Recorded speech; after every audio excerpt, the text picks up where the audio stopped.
नन्ही सी चाल में पंखों सी बात है बादल पे है। ঘড়ির কাঁটা এখন সকাল 7:30। আজ আমরা কালীতলা ঘাট থেকে যাব ঝড়খালি আর বুড়ির ডাবরি, তার জন্য লঞ্চ করা হয়েছে। হ্যাঁ হ্যাঁ হ্যাঁ, আমি দোকানে দিয়ে আসবো আপনার।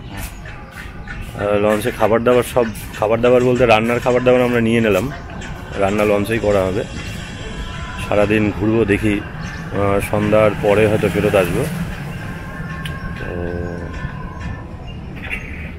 দেখা যাক জঙ্গলে বাঘ দেখা যায় না কি দেখা যায়।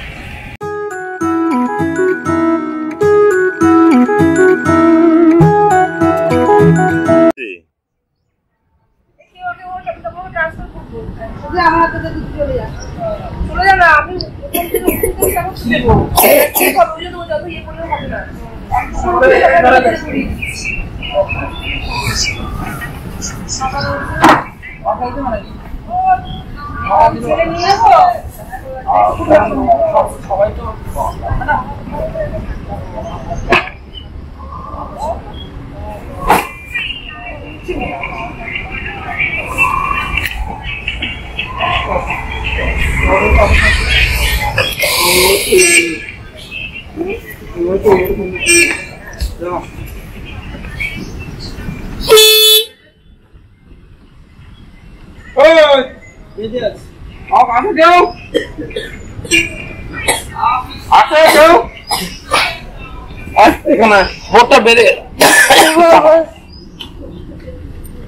সবাই এসে গেছে। আমাদের সব এসে গেছে। আচ্ছা, রান্না বান্না আমরা করবেন সেটা কথা বলছি। পিছন দিকে রান্নার সরঞ্জাম সব ওখানে দেখে নিতে হবে। দেখেছি কালকে রাত্রে এসেছিলাম তো। ওখানে কাজ করতে হবে। দেখছি ওদের কাছে শুনে, তোমাদের কি রান্না করার লোক আছে?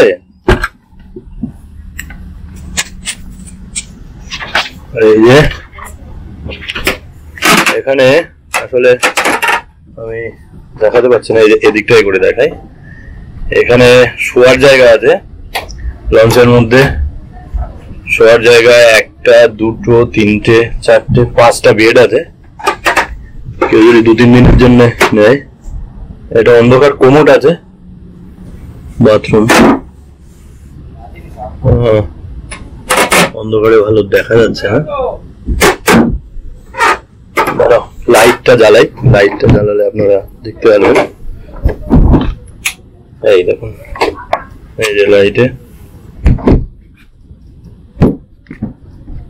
হালকা দেখা যাচ্ছে। আর উপরে হলো বসার জায়গা, বসে চারদিকে দেখা যাবে।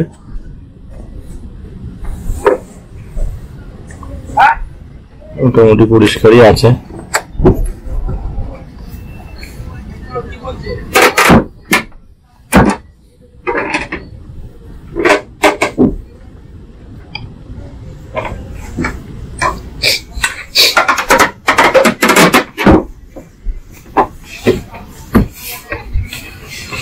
বল দাদা, পারমিশন ওখান থেকে হাতে লেখা। ওখানে এই শিপগুলো বেশি বড় লাগছে। এখানে অনেকগুলো জাহাজ আছে, ক্যামেরাতে আসছে কিনা ঠিক বলতে পারছি না। এগুলো সব বাংলাদেশের জাহাজ বলছে, এখানে দাঁড় করানো আছে। অনেকগুলো আছে, 6-7টা আছে। আর ছবিগুলো নিয়ে ওখানে ঢুকতে দেবে। আমরা বাজে এখন 9টা, এখন সবে যাত্রা শুরু করলাম ঝড়খালির উদ্দেশ্যে। আসলে এখানে পারমিশনের একটু ঝামেলা হচ্ছিল, পারমিশনে পাওয়া একটু মুশকিল। যারা এখানে আসবেন ভাবছেন তারা অনেক আগের থেকে লঞ্চটা বুকিং করবেন, কারণ এখন পারমিশনটা অনলাইন হচ্ছে। অফলাইনে পারমিশন পেতে অনেক ঝামেলা পেতে হয়েছে আমাদের। তো সেই জন্য বলছি, যারা আসবেন তারা আগের থেকে অন্তত 1.5 মাস আগে বুকিং করবেন, না হলে পারমিশন পেতে ঝামেলা হবে। এখন আমরা 6টায় হোটেল থেকে বেরিয়েছি, কিন্তু আমরা এই 9টায় এখন সবে বেরোলাম।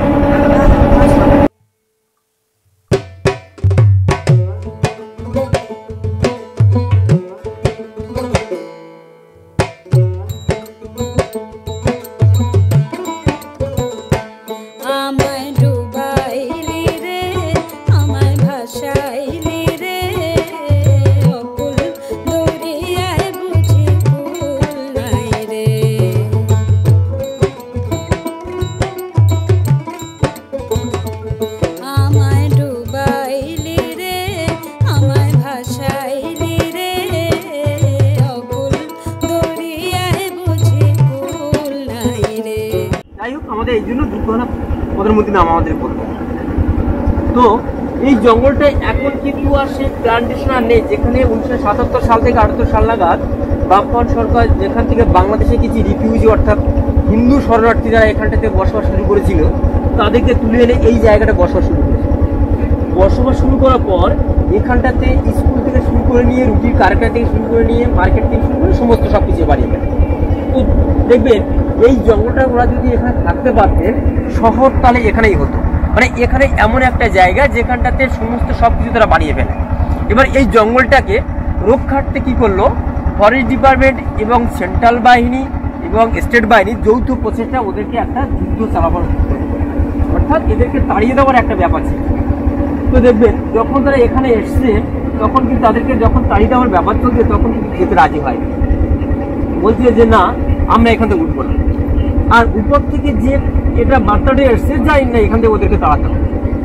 তখন মুখ্যমন্ত্রী ছিলেন জ্যোতি বসু এবং গ্রামের প্রধান সাহেব ছিলেন প্রফুল্ল মণ্ডল মহাশয়। ওনার সঙ্গে যখন কথোপকথন হয়, এই কথোপকথন হওয়ার পর উনি কিন্তু ফার্স্টে মুখ্যমন্ত্রী বলেছিলেন স্যার তাহলে ওনাদেরকে কেন এখানে আনলেন, বা ওদের কি আপনার কি ছাগল কুকুর বেঁধেছেন, কখন এখানে আনবে কখনো ওখানে ঠেলে ফেলে দেবেন, এগুলো তো ঠিক নয়। তো বলছি ওসব কথা আমি শুনবো না, যা ওদেরকে তাড়াতে। সে মতো পরিস্থিতি 1 সপ্তাহ ধরে ওদের সঙ্গে একটা যুদ্ধ হয়। সেই যুদ্ধে অলরেডি তারা কিন্তু আস্তে আস্তে বসতে শুরু করে। যুদ্ধটা কিরকম, আজকে যেমন আমরা একটা ছোট বোর্ডের উপর দিয়ে সাফারি করতে করতে যাচ্ছি, এইরকম ছোট বোর্ড ওদের কাছে কিন্তু দিনের বেলা ঘেঁষতে পারতাম। ওদের কাছে ছিল চ্যাঙা, অর্থাৎ চ্যাঙা কথার অর্থ হচ্ছে যে গরান গাছগুলো আমরা সাইডে দেখতে পাচ্ছি মনিটর লিজার্ডে,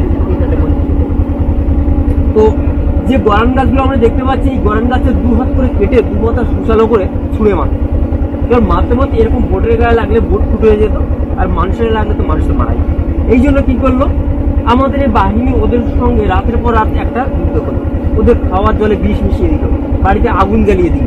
এই করতে করতে বিরাট এক অত্যাচার করার পরে আস্তে আস্তে ওরা কিন্তু বস্তুটা স্বীকার করে নেয় এবং অবশিষ্ট মানুষ যারা বেঁচে ছিলেন তাদেরকে তুলে নিয়ে দণ্ড করেন আন্দামানে অন্যান্য জায়গায় নির্বাসন।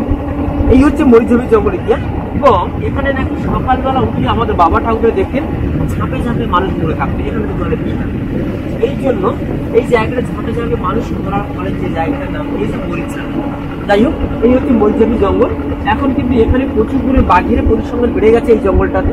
এই জঙ্গলটাকে রেড জোন করা হয়েছে, এখানে কোনো গ্রামের মানুষ আসতে পারছে না। যদি কোনো গ্রামের মানুষ এখান থেকে ঢোকে তাকে 1 ঘন্টা থেকে 1.5 ঘন্টার ভিতরে তাকে বাঘে টেনে নিয়ে। এই জন্য গ্রামের মানুষ এখান থেকে পুরো দেখবেন এই জঙ্গলটাতে কেউ মাছ কাঁকড়া মধু সংগ্রহ করতে আসে।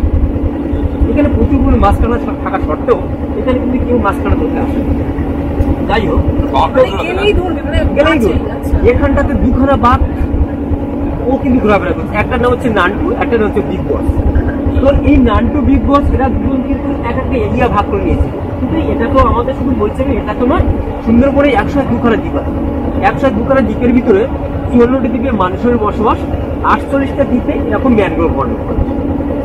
তো না এবার 102খানা দ্বীপের 13খানা ব্লক নিয়ে কিন্তু আমাদের সুন্দরবন, 19খানা ব্লক নিয়ে কিন্তু আমাদের সুন্দরবন।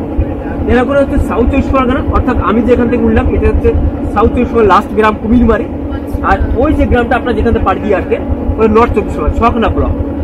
এই টোটাল 19খানা ব্লক নিয়ে কিন্তু সুন্দরবন। ওটা হচ্ছে নর্থ চব্বিশ পরগনা লাস্ট গ্রাম যেটা হচ্ছে হেমনগর আর কালীগঞ্জ, সেটাই হচ্ছে। যাই হোক 102খানা দ্বীপের ভিতরে 1খানা দ্বীপ মামারা বলে একটা দ্বীপ আছে, সেটা আস্তে আস্তে জলের তলায় বিলীন হতে চলেছে। অর্থাৎ সেখানে ভাঙতে ভাঙতে আর মানুষজনের সংখ্যা খুবই কম, সেখানে আর মানুষ নেই বললেও চলে। তো বলি একটু সুন্দরবনের গাছ সবার টোটাল এরিয়াটা একটু বলি। সুন্দরবনের টোটাল এরিয়া হচ্ছে 25,500 বর্গ কিলোমিটার। তার ভিতরে ভারতীয় সুন্দরবন হচ্ছে 9,630 বর্গ কিলোমিটার, বাদ বাকি 15,780 বর্গ কিলোমিটার যেটা পেয়েছে বাংলাদেশ। তো সোজা কথা, হ্যাঁ সোজাভাবে বলতে গেলে 2% পেয়েছে বাংলাদেশ, 1% পেয়েছি আমরা। তো এই 1%টাকে যদি আমরা ঘুরতে পারি বা ঘোরার সম্ভাবনা হয়, আপনাকে ম্যাক্সিমাম 1 থেকে 1.5 মাস লেগে যাবে এই 1% জায়গাটাকে। দেখবেন এই সুন্দরবনটা তৈরি হয়েছে 7 থেকে 8 হাজার বছর আগে। গঙ্গা, ব্রহ্মপুত্র, মেঘনা এই 3টি নদীর অববাহিকা পলিমাটি জমতে জমতে কিন্তু সুন্দরবনটা তৈরি হয়েছে। এবং এই সুন্দরবনটাই 100 মানে 100 শেষ হবেই। যারা বিজ্ঞানী যারা প্রতিনিয়ত সুন্দরবনের প্রতি মানুষের একটা দেখভালের বা মানুষের প্রতি একটা ধ্যান রয়েছে সুন্দরবনটাকে বাঁচিয়ে রাখার, কিন্তু এই সুন্দরবনটা একসময় শেষ হবে। যারা বিজ্ঞানীরা রিসার্চ করে বলছে যে পৃথিবীতে 3 ভাগ জল 1 ভাগ স্থল, এই 3 ভাগ জলটা এখানে আসলে আপনারা বুঝতে পারছেন জলটা কোথায় আছে। তো এখানে ভাঙাটা স্বাভাবিক হয়ে যাচ্ছে, কারণ এই জঙ্গলটা কিন্তু আস্তে আস্তে এইখানটাতে ছিল, ভাঙতে ভাঙতে ভাঙতে চলে যাচ্ছে। অর্থাৎ এই যে নদী আস্তে আস্তে ভাঙার পর আস্তে নদীটা পড়ে যাচ্ছে, এবং তার থেকে বোঝা যাচ্ছে যে আমাদের পরবর্তী জেনারেশন যারা আছেন, যারা আসবেন, তারা কিন্তু সুন্দরবনটাকে ইতিহাস বইয়ের পাতা দেখতে পাবে। আমরা যারা যারা হয়ে গেছে মানে ডাইনোসর যেটাকে বলছি, আস্তে আস্তে যেমন আমরা ইতিহাস বইয়ের পাতা দেখতে পাচ্ছি বা অন্য কোথাও দেখতে পাচ্ছি, ঠিক তেমনি হয়তো আমরা সেটাকে বইয়ের পাতা আমার পরে জেনারেশন যে এখানে সুন্দরবন ছিল। যাই হোক, এবার দেখবেন সুন্দরবনের গাছ সম্বন্ধে একটু বলি। সুন্দরবনে 184 প্রজাতির উদ্ভিদ আছে, যা 59টি পরিবার। তো সমস্ত গাছ চেনা যারা আমাদের পক্ষে সম্ভব নয়। সচরাচর যে গাছগুলো আমরা সাইডে দেখতে পাচ্ছি, সুন্দরী, গরান, গেওয়া, হেতাল, কলসি, দুন্দুল, পশু, কেওড়া, গোলপাতা, এগুলোকে আমরা সচরাচর দেখতে পাবো। তো সাইডে যে গাছগুলো আমরা দেখতেছি বর্তমান, সেই গাছটা হচ্ছে গেওয়া গাছ। সাইডে সাদা সাদা কাণ্ড হয়ে আছে, এটা গেওয়া গাছ। আর একটু ফুল ফুল পাতা যেটা, এটা হচ্ছে আপনার গরান গাছ। তো সুন্দরী গাছটা হয়তো আমরা এখান থেকে দেখতে পাচ্ছি না, এবং সেটাকে যদি আমি আপনাদেরকে চিনিয়ে দিতে পারি স্পটে উঠে, তাহলে নেক্সট টাইম আপনারা যখন জঙ্গলে ঘুরবেন তখন আপনারা নিজে আইডেন্টিফাই করতে পারবেন যে এটাই হচ্ছে সুন্দরী। এখন কিন্তু বললে আপনারা কিছু বুঝতে পারবেন। যাই হোক, তো এবার একটু বাঘের পরিসংখ্যানটা বলি। সুন্দরবনে বাঘের পরিসংখ্যান আমরা পাচ্ছি, গুগল সার্চ করলে এখনো পর্যন্ত পাচ্ছি আমরা 104খানা বাঘের পরিসংখ্যান পাচ্ছি। এবার বাংলাদেশে 114খানা বাঘের পরিসংখ্যান পাচ্ছি। তো 104খানা বাঘের ভিতরে 2খানা বাঘ কিন্তু অলরেডি এপার থেকে ওপার হয়ে যাচ্ছে। অর্থাৎ সুন্দরবনের বাঘ কিন্তু 8 কিলোমিটার সাঁতরাতে পারে। এই নদীটা পার করে দেবে, কিছু মনে করবে না। তো সেই দুটো বাঘ অলরেডি একবার এপারে আসছে, একবার ওপারে আসছে, একবার আমাদের এখানে কাউন্টিং হচ্ছে, প্লাস বাংলাদেশের কাউন্টিং হচ্ছে। তো সে মতো পড়ছে আমরা যে জায়গাটা যাচ্ছি বুড়িডাবি, সেখান থেকে অলরেডি বাংলাদেশের যে ওয়াস্টার ওয়াটার সঙ্গে সঙ্গে আপনি দেখতে পাবেন ওই সাইডটা আমাদের বুড়িডাবি, যেটা নদীর হাফ, আমাদের হাফ, সেই নদীটা ক্রস করে বেরিয়ে যাচ্ছে। এবার দেখবেন এই সুন্দরবনে বাঘ যখন এখান থেকে নদী পার হয়ে যায়, এখান থেকে এ পার থেকে ওপারে যায়, কয়েকটা সে কোষে লক্ষ্য করে। সেটা কি করে? একটা বাঘের লেন্থ হচ্ছে 9 থেকে 10 ফুট, 3 ফুট লেস বাদ দিয়ে হাইট হচ্ছে 4 ফুট। যখন একটা খাদ্যের খোঁজে বলুন বা মিটিং এর টাইম হলে বলুন, যে কোনো টাইমে যখন এখান থেকে বাড়িতে ওই পারটা চলে যাবে, তখন কি করবে? ফার্স্টে তার 3 ফুট লেস থেকে জলে ভাসিয়ে দেবে। আমরা সবাই জানি যে সুন্দরবনে দিনে দুয়ার বাটা হচ্ছে 6 ঘন্টা অন্তর। তো যখন যেহেতু জোয়ারটা চলছে, তাহলে যদি মনে করেন এখান থেকে পাড়ি দিয়ে ওপারটা যাবে, তাহলে ফার্স্টটা 3 ফুট লেসটা জলে ভাসিয়ে দেবে। দেওয়ার পরে দেখবে যে স্রোতের গতি একটা পেয়ে। নেক্সট যেটা করবে, একটা গাছকে না দিয়ে পাতাটা ফেলে দেবে। এই পাতাটা ফেলার পর দেখবে পাতাটা কোন দিকে যাচ্ছে সেটা দেখবে। নেক্সট যেটা করবে সেটা হচ্ছে একটা টার্নিং পয়েন্টে যাবে, অর্থাৎ এটা কোন টাইপের জায়গায় যাবে, যাওয়ার দেখবে যে কোনো নৌকা কিংবা বোট আসছে, তবেই কিন্তু পারি, না হলে কিন্তু কোনোদিনই পারি না। এবার যদি পাড়ি দেয়, একটা গাছকে কিন্তু লক্ষ্য করবে। অর্থাৎ সুন্দরবনে বাঘ সবসময় টার্গেটটাকে মিস করে না, টার্গেটই থাকে। ধরুন ওই গাছটা আমরা দেখতে পাচ্ছি এখান থেকে দূরে, যে কেওড়া গাছটা আমরা দেখতে পাচ্ছি, সুন্দরবনের সব থেকে উঁচু গাছ যেটা, সেটা হচ্ছে কেওড়া গাছ। ওই কেওড়া গাছটা সোজা পাড়ি দেয়, তাহলে বেশ কিছুটা দূরে এগিয়ে যাবে, গিয়ে এরকম ক্যারাক্যারি ভাবে পাড়ি দেবে, জাস্ট ফুটবলের মতো মাথাটাকে ভাসিয়ে দিয়ে আস্তে আস্তে ফিরিয়ে যাবে। এবার ওখানটা যে না উঠতে পারে, আবার রিটার্ন চলে আসবে। এই হচ্ছে সুন্দরবনের বাঘ, মানে ওর টার্গেটটাকে কোনো মতে মিস করবে না। আরো একটা ব্যাপার বলি, আজকে সুন্দরবনে আমরা যে ঘুরতে যাচ্ছি, ভগবান আমাদের না করুন, ঈশ্বর আমাদেরকে না করুন, যদি বাঘ যদি মনে করে যে আমাদের এতগুলো মানুষের ভিতরে যাকে টার্গেট করবে তাকেই, এটাই হচ্ছে সুন্দরবনের বাঘ। তো সে মতো পরিস্থিতিতে আমরা দেখতে হবে একদম ওদের চোখের রেটিনায় ট্যাপিটাম লুসিটাম বলে একদম দলপট্ট থাকে, যা আমাদের থেকে 6 গুণ দেখতে ভালো সাহায্য করে। মানে আমরা দেখতে পাচ্ছি না, কিন্তু ও কিন্তু দেখতে পাচ্ছে। ও যখন সুন্দরবনে বাঘ যখন একটা নির্দিষ্ট জায়গায় বসে যায়, অর্থাৎ শিকার ধরার জন্য, তখন কি করবে? অত বড় বডিটাকে একটা পাতলা আলেখা গাছের স্টেট গাছের নিচে গিয়ে লুকিয়ে ফেলতে পারে। সেই জন্য ওরা হয়তো ওদের কাছে মানুষ ধরাটা ইজি ব্যাপার হয়ে গেছে। অন্যান্য পশু যে অ্যানিমালদের শিকার করে ওদের কাছে খুব কঠিন ব্যাপার হয়ে যায়। সুন্দরবনে প্রতিটি জায়গায় দেখবে শ্বাসমূল ঠেসমূল দিয়ে ঘেরা। ও শ্বাসমূলের উপর দিয়ে চলতে গেলে রাজা রয়্যাল, সেই রয়্যাল তার রাজকীয় ভঙ্গিতে এখান থেকে চলবে। আমরা যদি কোনো বাকি করে দেখতে পাই, চিৎকার করে কিন্তু জোরে ছুটবে না, ও নিজের ভঙ্গিমায় নিজের রাজার মতো বিচরণ করে আসতে আপনার থেকে বেরিয়ে যাবে। না, কোনো জোরে পালাবে, কারণ এখানে শ্বাসমূল ঠেসমূল থাকে, তো শ্বাসমূল পায়ে গেঁথে যাওয়ার ভয় থাকে, তার জন্য বাইরে থাকে, তো বাইরে থেকে দেখাই যাবে না ফটো করে। এবার সে মতো করতে দেখবেন বাঘটা। আরো একটা ব্যাপার যেটা বলি, এই বাঘটা কিন্তু সবসময়ের জন্য ও কি করে যে যখন একটা মানুষকে ধরার একটা মন্তব্য করে বা মানুষকে ধরবে তখন কি করবে নির্দিষ্ট জায়গায় গিয়ে চুপচাপ বসে যায়। ধরুন ওখান থেকে কোনো বোট আসছে বা নৌকা আসছে ও টার্গেটটাই রেখে দেয়, যদি বোটে এখানে ধরে তাহলে জঙ্গলের দিকে হেঁটে হেঁটে হেঁটে সেই জায়গাটা বসে থাকে, যখনই যাবে তখন তাকে অ্যাটাক করবে। এই হচ্ছে সুন্দরবনের বাঘ। তো আমরা সামনে যেটা জায়গা দেখাবো আপনাদেরকে, আমাদের জঙ্গলটাকে যে মরিচেবি জঙ্গলটাতে টোটাল যেটা সেটাকে সেই কভার করছে দুখানা বাঘ, একটা হচ্ছে নান্টু একটা বিজ্ঞ। তো সেই জায়গাটা ওরা টোটাল জায়গা কাকমারি ব্যাট নিয়ে ওই সাইডে যত হ্যাঁ হ্যাঁ একদম প্রতিটা দ্বীপে কিন্তু বাঘ আছে। সুন্দরবনে যে বাঘ নেই কথা বলা এই দ্বীপে দুটো আছে, এই দ্বীপে দুটো আছে। তো সমুদ্র যদি দেখবেন এই বাঘটার সমস্ত ওই যে দ্বীপটা আমরা দেখতে পাচ্ছি আরবেশি দ্বীপ, ওটা ওই আরবেশি দ্বীপেও কিন্তু বাঘ আছে। এবার সমুদ্রপুরের সমস্ত জায়গাতে দেখবেন এই বাঘে একটা বাঘের আয়ু হচ্ছে 20 বছর। এই 20 বছর হবার পরে এর আগে কিন্তু যখন 20 বছর হওয়ার আগে কিন্তু বাঘটা মারা যায়, তখন যারা আমাদের বাঘ বিশেষজ্ঞ যারা আছে তারাও অলরেডি তাকে পরীক্ষা করে দেখলো যে কি কারণে বাঘটা মারা যায়। তখন দেখলো এই যে নোনা জলটা খাবার ফলে ওদের লিভার যকৃতে প্রচন্ডভাবে অ্যাটাক হচ্ছে, অর্থাৎ রক্তচাপটা বাড়ি দিচ্ছে, তার ফলে কিন্তু বাঘটা মারা যাচ্ছে। তখন কি করলো ডিপার্টমেন্ট,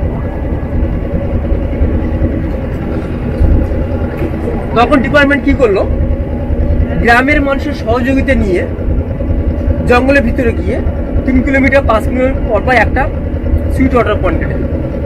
সেখানে একমাত্র বর্ষার জল ধরে রাখা হলো। এবার এই বর্ষার জল ধরে রাখার ফলে যখন তারা একবার এই মিষ্টি জলের সন্ধান পেয়ে গেছে, সবসময়ের জন্য এই নোনা জলটাকে অ্যাভয়েড করেছিল এবং তাদের আয়ু ফুলফিল আয়ুটা তারা পেয়ে যাচ্ছে। জল খেতে যায় ওখানে জঙ্গলের ভিতরে যে একটা পুকুর কাটা ওটা তো বৃষ্টির জল ধরে রাখা, আমাদের গ্রামের যেমন পুকুর কাটা আছে ঠিক নেই। তো আস্তে আস্তে এটাকে অ্যাভয়েড করতে শুরু করে। এবার দেখা যাচ্ছে কখনো কখনো কোনো বাঘকে আমরা দেখতে পাই যেটা এই নোনা জলকে চেটে চেটে খাচ্ছে, কারণ তাদের লবণ জলের চাহিদাটা মেটানোর জন্য এটাকে কখনো কখনো পুকুরটাই। এবং এই পুকুরটা কাটার ফলে দেখবেন যে আমাদের বাঘের কাউন্টিংটা করাটা আর একটু সুবিধা হচ্ছে। দেখবেন বাঘের কাউন্টিং করতে গেলে ফার্স্টে আমাদের কি করতে হতো, পায়ের ছাপ কাউন্টিং করা হতো, সেটা সাকসেসফুল হয়নি। নেক্সট কি করলো, ওদের ল্যাটিন সংগ্রহ করলো, সেটাও সাকসেসফুল হয়নি। তারপর যেটা কি করলো, রেডিও কলা পরিয়ে দিল, জিপিআরএস করে আমাদের রেডিও কলা পরিয়ে দিল। এটাকে কি করলো আমাদের ডিপার্টমেন্ট জিপিআরএস করে আমাদের ছোটো ছোটো বোট দিয়ে নিয়ে মোটামুটি সেই বাঘটা যে এরিয়া বেড দিয়ে ঘুরতো সেটাকে দেখতো অন্যান্য অ্যানিমেলস বা কোনো বাঘ আছে কিনা, সেটাও সাকসেসফুল হয়নি। কারণ সেই বাঘটা কি করলো, কোনো গাছের গায়ে ঘষা দিয়ে সেটাকে ফেলে দিল, সেটাকে সাকসেসফুল হয়নি। এখন কি করলো, না না বাঘকে যখন ধরা হলো ইঞ্জেকশন দিয়ে ধরলো, ধরার পরে রেডিও কলা পরিয়ে দেওয়ার পরে গাছের গায়ে ছেড়ে দিল, তারপর ওখানে পড়ে গেল, তার সাকসেসফুল হয়নি। এখন কি করলো, ওই ঠিক পুকুরটার পাশে কেমিক্যাল মিশ্রিত একটা মাংসের টুকরো দিয়ে দেওয়া হলো। দেওয়ার পর তার যে উগ্র গন্ধ, সেই গন্ধে কিন্তু বাঘ অলরেডি চলে আসছে। যখন এরকম পাশে থাকবে ক্যামেরাটা, এর সামনে দিয়ে গেলে তবে কিন্তু কাউন্টিং হবে, পিছন দিয়ে গিয়ে গেলে কিন্তু কাউন্টিং হবে। তখন কি করলো, পরে ডিপার্টমেন্ট এইভাবে কিন্তু বর্তমান আমাদের প্রতি 4 বছর অন্তর বাঘের কাউন্টিংটা দেওয়া হয়। এই সেশনে মোটামুটি আমাদের বাঘের কাউন্টিংটা করা শেষ হয়ে গেছে। নেক্সট সেশনে যেটা 2025-এ আপনার টোটাল যে 2104খানা বলছি, তার থেকে বাঘ বেড়েছে কি কমে গেছে সেটাকে অলরেডি আমরা বুঝতে পারবো, সেটা আপনাদের সামনে কাউন্টিং দিব। যাই হোক, এইভাবে কিন্তু আমাদের বাঘের কাউন্টিংটা বর্তমান চলছে। না, বাঘের কোনো খাবার দেওয়া হয় না, ওদের নিজেদের খাদ্য নিজেরা সংগ্রহ করতে পারে আর সংগ্রহ করে নেয়। আর এখানে বাঘ ছাড়া যেগুলো আমরা পাচ্ছি আর কি, বুড়ো শুয়োর আছে, মনিটা লিজার্ড আছে, গোসাপ যেটা পাচ্ছি আমরা, হরিণ আছে এবং পিচিংকাল লেপার্ড ক্যাট এবং মাছ কাঁকড়া বাঘ কখনো কখনো ধরে খায়। যেসব বাঘদের আয়ু যখন 20 বছর হয়ে গেছে, ওরা শিকার করতে পারে না, তখন যে ছোটো ছোটো খাঁড়িগুলো থাকে সেই ছোটো ছোটো খাঁড়ির একদম লাস্ট স্টেশনে চলে যায়। যখন জোয়ারে জলটা যখনই ওঠে, মাছ যখন চলে যায় বা কাঁকড়া যখন যায়, তখন সে আমাদের মানুষের মতো ওইরকম ধরে ধরে বাঘটা খাওয়ার, এইগুলো কিন্তু জীবন ধারণ তখন ওই মাছ খাওয়া শুরু করে। এইভাবে কিন্তু বাঘের মোটামুটি বেঁচে আছে বা সার্ভাই এইভাবে চলে আসছে। যাই হোক, তো আমরা আজকে যে জায়গাটা যাচ্ছি হচ্ছে বুড়ির ড্যাম। ফার্স্ট হয়তো আমরা করবো, আলোচনা করে নিচ্ছি ফার্স্ট কোনটা করা হবে। আপনাদের আজকে দুটো স্পট আমরা দেখতে পাবো, একটা হচ্ছে বুড়ির ডাবলি আর একটা হচ্ছে হরিখালি। তো বন্ধুরা, আজকের ভিডিওতে এ পর্যন্তই।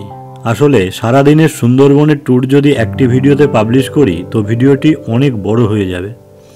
তাই আগামী দিনের জন্য তোলা থাকছে বুড়ির ডাবরি এবং হরিখালির অপূর্ব সব দৃশ্য, যেখানে আমরা সুন্দরবনের গভীরতম অংশের ছোঁয়া পাই। তো বন্ধুরা, ততক্ষণ ভালো থাকুন, সুস্থ থাকুন আর আমাদের চ্যানেল সাবস্ক্রাইব করে মানুষ ভ্রমণ করতে থাকুন।